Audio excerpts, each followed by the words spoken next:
जय हिंद साथियों। इस वीडियो में मैं आप लोगों को शिवालिक के बारे में बताने वाला हूँ। इससे पहले हम लोगों ने ट्रांस हिमालय को देख लिए हैं, ठीक है। दीर्घ हिमालय भी देख लिए हैं और मध्य हिमालय को भी देख लिए हैं। बचा क्या था? शिवालिक बचा हुआ था। शिवालिक के बारे में कुछ ज्यादा खास नहीं दिया है, बुक में भी नहीं दिया है और आपको एग्जाम में भी इससे रिलेटेड ज्यादा प्रश्न देखने को नहीं मिलेगा। शिवालिक जो है इसे हम निम्न हिमालय के नाम से भी जानते हैं, ठीक है। ये सबसे अंतिम हिमालय है, चौथा हिमालय बोलते हैं इसे। तो ये यहां से मान लो इस तरह से ऐसा गया है, ठीक है। बस इतना ही जानो कि एक रेखा है और ये रेखा जो है मतलब सबसे नीचे वाला जो रेखा आपको दिखाई देगा, ठीक है। जैसे कि सबसे ऊपर ट्रांस है, फिर दीर्घ है, फिर मध्य है, फिर शिवालिक है। शिवालिक को हम क्या कहते हैं? लघु हिमालय कहते हैं। यहां से प्रश्न एक ही प्रश्न बन सकता है। प्रश्न क्या बन सकता है कि इस हिमालय में पाए जाने वाले जो प्रदेश है उसे किस नाम से दर्शाया जाता है, इतना ही बनेगा यहाँ पे प्रश्न और कुछ नहीं। तो पाए जाने वाले प्रदेश को कहते हैं दून कहते हैं या द्वार। दून या द्वार के नाम से दर्शाया जाता है। जैसे एग्जाम्पल में यहाँ पे पाया गया है, जितने भी दून वाला है ना पूरा उत्तराखंड में मिलेगा आपको। तो उत्तराखंड में जैसे कि देहरादून, देहरादून, पाटलीदून,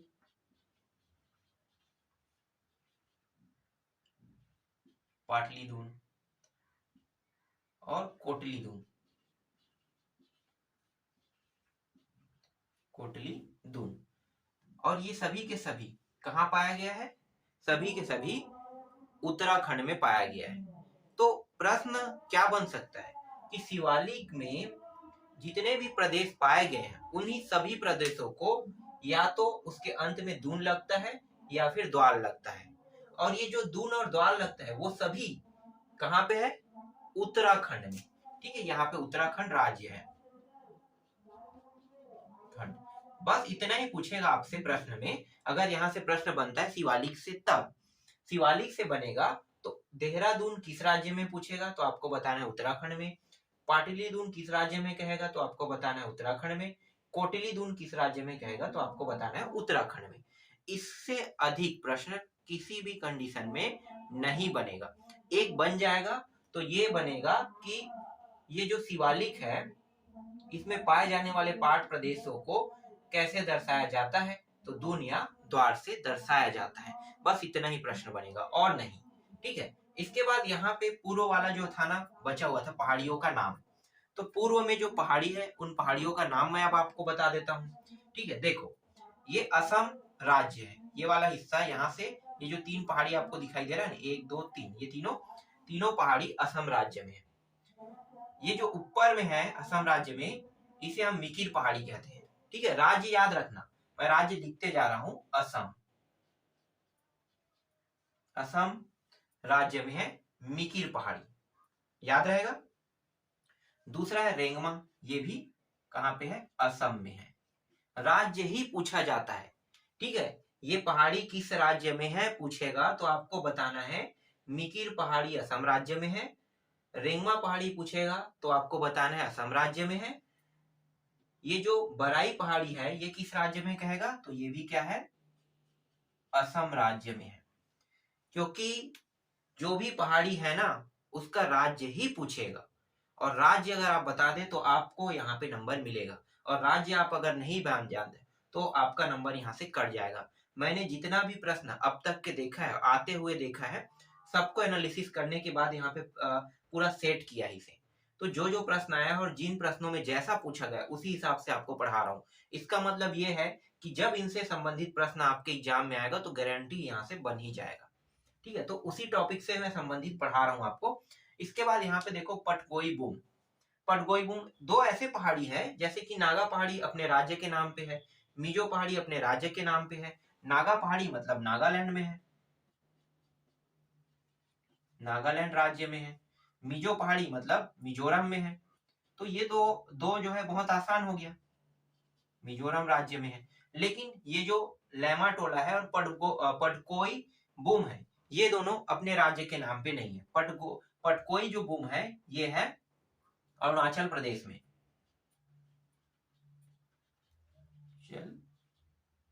प्रदेश, ठीक है, अरुणाचल प्रदेश में है ये अरुणाचल प्रदेश में। और लेमाटोला जस्ट नागालैंड के नीचे में राज्य है मणिपुर, तो ये है मणिपुर राज्य में।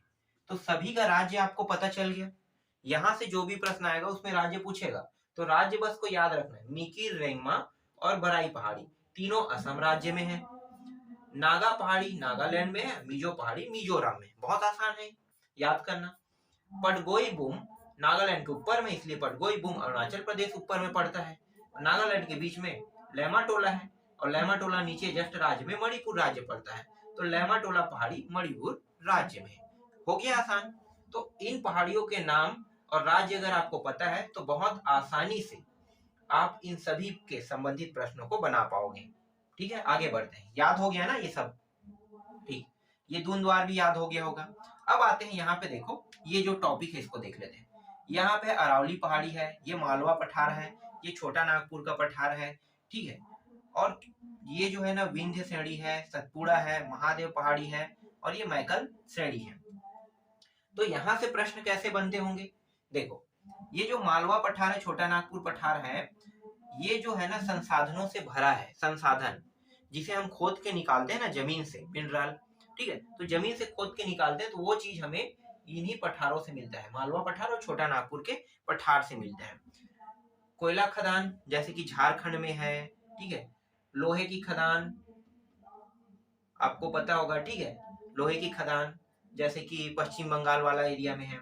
तो ये सब ना जितने भी संसाधन है जैसे कि सोना चांदी हीरा, हीरा भी यहाँ पे मालवा के पठार में है, ठीक है, तो कुछ कुछ ऐसे चीज मिल जाते हैं। तो ये सब यही दोनों जगहों में प्राप्त किया जाता है या मिला जाता है, खोदते हैं ना तो यहीं से निकलते हैं, इन्हीं पठारों से, ठीक है, क्योंकि थोड़ा बहुत हिस्सा कुछ न कुछ होता है। तो इतना याद रखो इसके बारे में कि मालवा का पठार और छोटा नागपुर का जो पठार है उससे क्या प्राप्त किया जाता है? संसाधन प्राप्त किया जाता है। प्रश्न पूछेगा तो आपको सिंपल से उत्तर क्या बताना है? संसाधन। अब संसाधन तो बहुत सारी चीजें भाई, कोयला को भी बोलते हैं, पेट्रोलियम भी होता है ना, तो पेट्रोलियम नहीं मिलेगा, संभावित आपको कोयला ही मिलेगा, यहाँ तक लोहा भी मिल सकता है, ठीक है। तो ऐसे चीज मिल जाते हैं। जो पेट्रोलियम है वो समुद्र के किनारे हिस्से बस में मिलता है, समुद्री हिस्से में मिलता है, ठीक है, क्योंकि सबसे पहले वही बना था, तो वहां पे जहाँ पे समुद्र है वहां पे निकाला जाता है पेट्रोलियम को, ठीक है। तो इसके बारे में आपको जानकारी पता चल गया, ठीक है। छोटा नागपुर पठार जो है ये फैला हुआ है, जैसे कि ये ऊपर में क्या है, जैसे ये थोड़ा सा हिस्सा जो है ये छत्तीसगढ़ के एरिया में है ना, छत्तीसगढ़ में नहीं है छोटा नागपुर पठार, ये पटना है, ठीक है, क्या कहते हैं बिहार है, झारखंड है, ठीक है, पश्चिम बंगाल है, तो ये एरिया जो है ना छोटा नागपुर का पठार है। और छोटा नागपुर के पठार इन राज्यों में फैला हुआ है और थोड़ा सा हिस्सा यहाँ पे फैला हुआ है। तो यहाँ से मैं क्या आपको बताना चाहता हूँ पता है? ये जो तीन जो दिखाई दे रहा है ना, ये तीन पहाड़ी है, ये पहाड़ी बहुत फेमस पहाड़ी है। इन पहाड़ियों का नाम पूछा जाता है क्रम से। छोटा नागपुर का हिस्सा ये छोटा नागपुर का हिस्सा है और यहाँ पे जो तीन पहाड़ी पाया गया है, ये तीन पहाड़ी बहुत फेमस पहाड़ी है। आगे को हम कहते हैं गारो, इसे हम कहते हैं गारो पहाड़ी, इसे खासी, और इसको कहते हैं जयंतिका, जयंतिका पहाड़ी, ठीक है।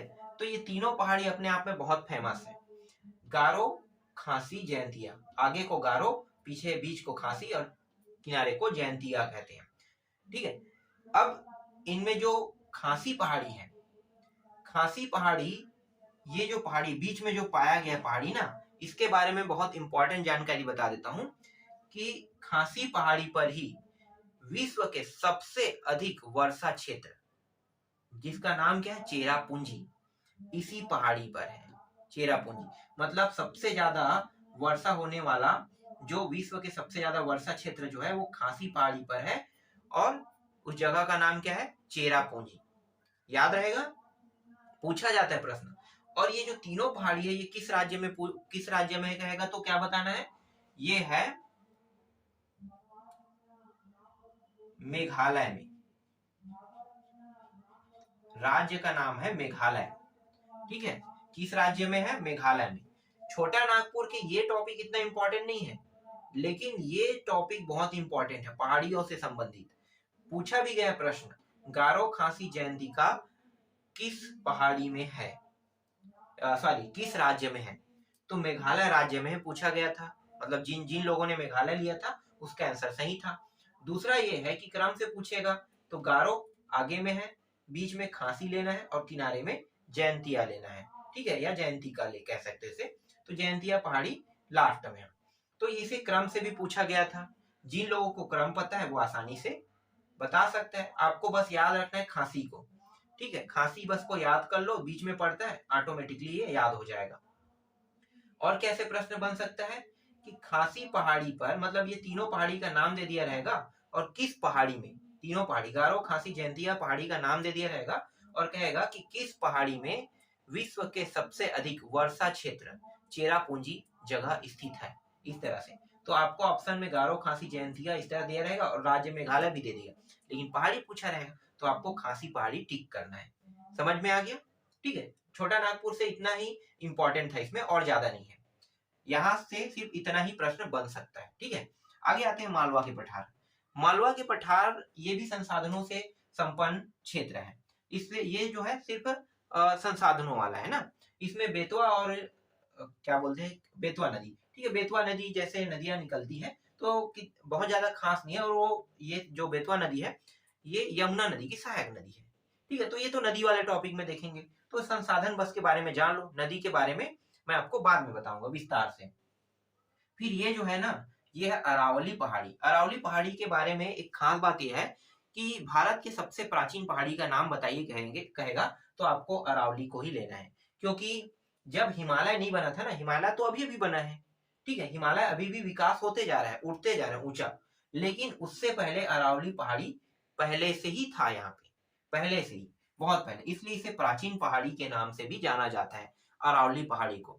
तो प्रश्न अगर पूछता है कि अरावली पहाड़ी, ठीक है, या किस भारत की किस पहाड़ी को प्राचीन पहाड़ी के नाम से जाना जाता है या प्राचीन पर्वत के नाम से जाना जाता है, तो आपको उत्तर लेना है अरावली पहाड़ी लेना है, ठीक है, अरावली पर्वत या अरावली पहाड़ी।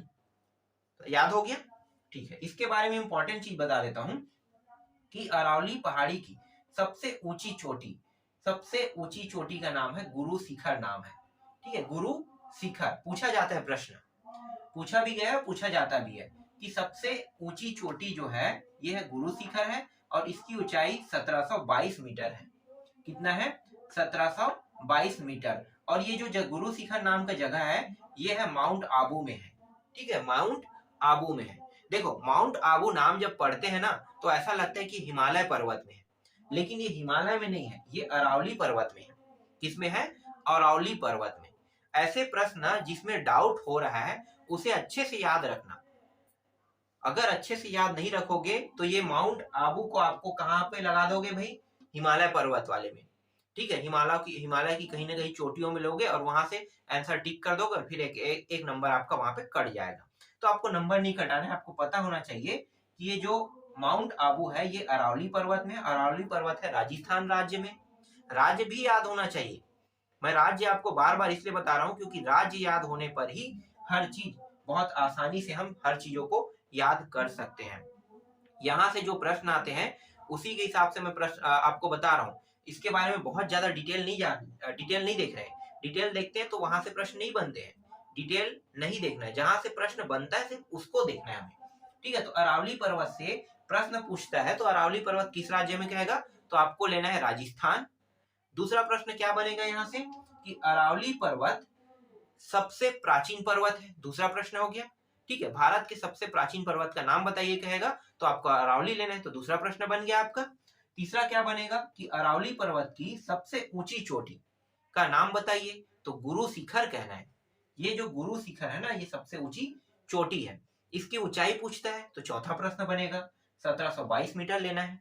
पांचवा प्रश्न, ये जो गुरु शिखर चोटी है, मतलब गुरु शिखर जो इसकी सबसे ऊंची चोटी है ये किस पहाड़ी पर है, मतलब वो हिस्सा है ना पहाड़ी का नाम, तो उसे हम माउंट आबू कहते हैं, माउंट आबू। तो पांचवा प्रश्न बन गया। अब दो प्रश्न और बन रहा है, देखो ये जो पश्चिम दिशा है ये पूर्व है और ये पश्चिम है, तो पश्चिम दिशा से लूनी नदी निकलता है और माही नदी निकलता है, दो नदियां निकलती है पश्चिम दिशा से, अरावली पर्वत से निकलने वाली नदियों के नाम बताइए कहेगा तो आपको क्या बताना है? पश्चिम से लूनी और माही। लूनी एक, ठीक है, और एक क्या है? माही है। दो नदियां निकलती है, लूनी नदी और माही नदी दोनों पश्चिम दिशा से निकलती है। और लूनी नदी के बारे में एक बहुत खास बात यह है कि लूनी नदी ना अपना जल डायरेक्ट समुद्र में नहीं गिराती है, ये लुप्त हो जाती। कहाँ पे? यहाँ पे कच्छ के रण पे, पूरा यहाँ से यहाँ तक बहते हुए आती है, लेकिन ये समुद्र तो यहाँ पे है, तो यहाँ पे नहीं गिरा के यहीं पे क्या हो जाता है? ये गायब हो जाता है, लुप्त हो जाता है।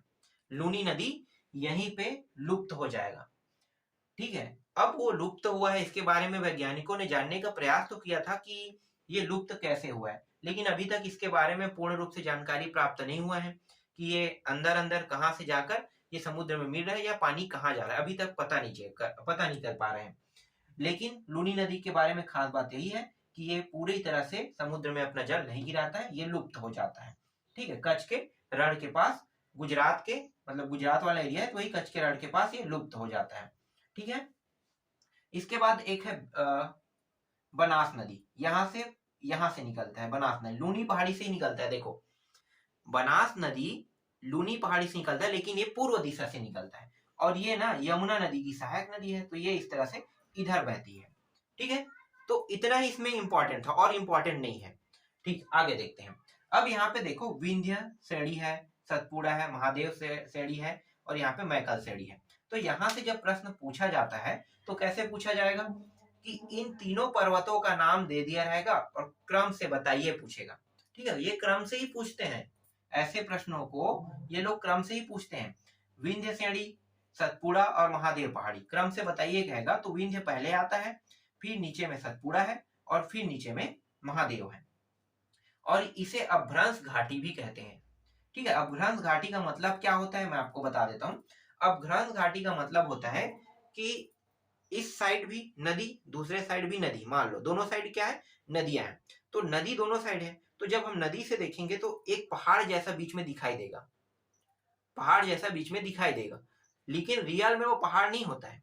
उसकी भी हाइट जो बराबर जगह है, उसकी भी हाइट जो बराबर जगह होता है ना, उसके बराबर ही होता है, दोनों की हाइट बराबर जगह के बराबर होता है। लेकिन जब दोनों साइड गड्ढा है तो गड्ढे से देखेंगे तो क्या दिखाई देगा? पहाड़ जैसा पर्वत दिखाई देगा, ठीक है। तो उसको हम कहते हैं अभ्रंश कहते हैं, एक भ्रम पैदा होना, हमें भ्रम होने लगा कि ये पहाड़ है, लेकिन रियल में वो पहाड़ नहीं होता है, इसीलिए इसे अभ्रंश घाटी कहते हैं। क्या कहते हैं? अभ्रंश घाटी। विंध्य श्रेणी को, सतपुड़ा को भी, और महादेव को, ठीक है। और यहाँ पे मैकल श्रेणी, मैकल श्रेणी जो है ये छत्तीसगढ़ एरिया में गया, अमरकंटक पहाड़ी वाला है ना, ये वही है। इसके बारे में आपको विस्तार से बताऊंगा, अभी बस इतना ही जान लो कि ये विंध्य श्रेणी है, ये सतपुड़ा है, और ये महादेव पहाड़ी है। क्रम कैसे याद रखोगे? और ये जो विंध्य श्रेणी है ना, ये उत्तर और दक्षिण को दो हिस्सों में काटने का काम करता है। विंध्य के ऊपर में उत्तरी भाग है, और विंध्य के नीचे वाले हिस्से को हम दक्षिणी भाग कहते हैं। तो उत्तरी भारत और दक्षिणी भारत दो हिस्सों को काट देती है। जस्ट इसके नीचे में सतपुड़ा पहाड़ आता है, सतपुड़ा पहाड़ के नीचे में महादेव पहाड़ आता है, ठीक है। ये महादेव पहाड़ है, और इसके जैसे साइड से गया ना, इसे हम क्या कहते हैं? मैकल श्रेणी कहते हैं, ठीक है। ये भी सतपुड़ा का हिस्सा है, लेकिन ये अलग हो गया है, तो मैकल पर्वत श्रेणी के नाम से जाना जाता है, ठीक है। तो आपको इसे अलग ही रखना है, मैकल पर्वत श्रेणी। अब दो, इस अभ्रंश घाटी जो मैं कह रहा हूं ना, जो पर्वत तो नहीं है, लेकिन पर्वत जैसा हमें भ्रम होता है, इसमें दो नदियां बहती है अभ्रंश घाटी से। पहली नदी है यहां से, इसके बीचों बीच से आएगा, ठीक है, ये इसके बीचों बीच से ऐसे, एक है नर्मदा, और ये वाला जो अभ्रंश घाटी है ना, यहां से बहता है ताप्ती नदी। इन नदियों को ना प्रश्न में पूछा जाता है कि अभ्रंश घाटी से बहने वाली नदियों के नाम बताइए। तो अभ्रंश घाटी से बहने वाली नदियां है नर्मदा और ताप्ती नदियां। इसके अलावा एक और नदी है, दामोदर नदी, यहाँ पे बहता है, लेकिन ज्यादातर जो प्रश्न होते हैं वो इससे रिलेटेड होते हैं, ठीक है। और अभ्रंश घाटी में बहने के कारण ये नदियां जो है अपना जल कहाँ गिरा रही? ये अपना जल गिरा रही पश्चिम दिशा में। भारत की जितने भी नदी है, ठीक है, इनके अलावा सभी नदी अपना जल पूर्व दिशा में गिराती है, जबकि नर्मदा और ताप्ती नदी जो है अपना जल कहाँ गिरा रही है? पश्चिम दिशा में गिरा रही है। ठीक है, किस दिशा में? पश्चिम दिशा में। तो प्रश्न क्या पूछते हैं वो लोग? प्रश्न पूछते हैं कि पश्चिम दिशा में जल गिराने वाली नदियों के नाम बताइए। तो एक तो है नर्मदा और एक है ताप्ती। मैं एक बार प्रश्न सेट देख रहा था, तब ये ताप्ती नदी के बारे में पूछा था कि पश्चिम दिशा में जल गिराने वाली नदी का नाम बताइए। तो नर्मदा उसमें ऑप्शन में नहीं था, ऑप्शन में था ताप्ती। उसके बाद इसके अलावा बहुत सारी नदियां थी, लेकिन जिन लोगों को पता है वो तो डायरेक्ट ताप्ती को लेगा ना। जिन्हें याद नहीं है ताप्ती नदी, वो क्या करेगा? वो यहाँ के कोई गंगा, ठीक है, यमुना, कृष्णा, कावेरी, दामोदर, ठीक है, ये सारे नदियां ले लेंगे वो लोग, लेकिन इनको भूल जाएंगे, क्योंकि सिर्फ दो ही नदी है और दो नदियों को याद रखना इतना टफ नहीं है, बहुत आसान है। नर्मदा नदी और ताप्ती नदी, दोनों नदी अपना जल कहाँ गिरा रही है? पश्चिम दिशा में अपना जल गिरा रही है। ठीक है, तो आज के वीडियो में बस इतना ही, और जो मेन टॉपिक बचा है उसको भी मैं जल्द ही कंप्लीट कर दूं।